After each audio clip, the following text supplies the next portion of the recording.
You were with President Trump as he signed the Laken Riley Act yesterday. Such a monumental moment there, because we heard from Laken Riley's mother as well. Very emotional day, I can imagine, for you as well. Can you tell me about that?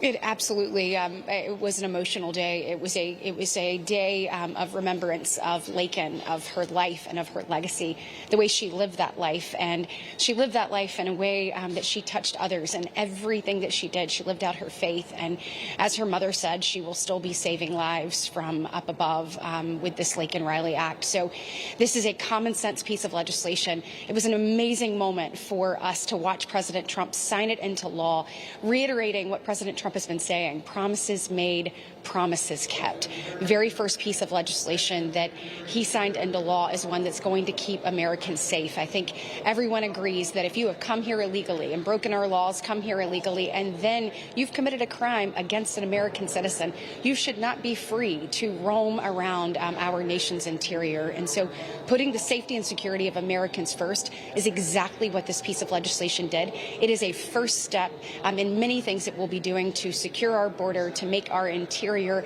more secure and more safe for our American families, so that people have an opportunity to live their American dream, the American dream that was cut far too short for Laken Riley. But we remembered her yesterday. We'll remember her always. And just a huge debt of gratitude to her parents for being there. And as they said, all the glory to God.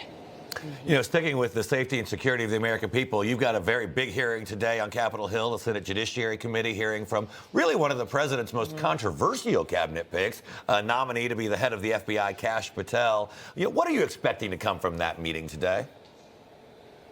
I would say one of his best picks. Look, President Trump knew exactly what he was doing. He knows that these different agencies and departments have got to get back to working for the American people. That's exactly what Kash Patel is going to do. Today, he's going to lay out his vision. As you saw, he laid it out in the Wall Street Journal, showing us how he's going to get back to a common sense approach, letting FBI officers do that, be FBI officers, going after criminals and bad guys, keep America safe, not doing what we've seen over the last 4 years, which was, you know, having the FBI weaponized to go after parents who spoke up at school board meetings, having memos sent out and seeing that they were actually, you know, investigating and attacking people due to practicing their faith. Those days are over. We're going to have agencies and departments that are back to their core mission. Kash is the right man for the job at the right time. He will execute President Trump's vision and give people respect and confidence back in the Bureau. Yeah, and a few minutes ago, you mentioned promises made, promises kept in keeping America safe. And that's what we're seeing in the first week of this new presidency. And we're seeing these mass deportations and the people that they are rounding up in these ICE raids.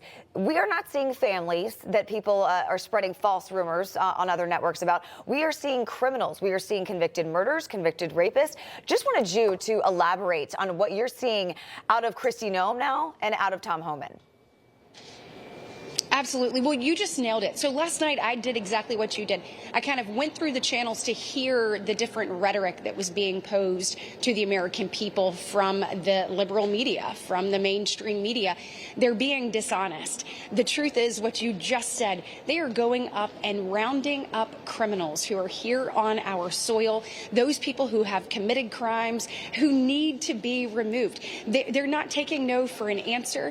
There are no excuses on the table. The safety and security of the American people are first. And look, this is exactly what President Trump said he would do. And if you look back, even you have President Obama back in the early 2014 saying, look, we need to get these criminals off our streets. So how in the world this is not something that unifies us is beyond me. And I think it actually is. When you speak directly to the American people and you say, we're going to get criminals, people who are here illegally, who are criminals, off our streets, they give you a huge round of applause and a huge sigh of relief. Americans deserve better. And under President Donald Trump, as we've seen just the first week in the office, that's exactly what they're getting. All right, absolutely. Big day today, also with Pam Bondi to be confirmed later tonight. Senator Katie Britt, thanks for joining us this morning. It's exciting. It is. Tk you. Thank you so much. We'll talk to you soon. Information. Truth is freedom. Is Newsmax. It's real news for real people.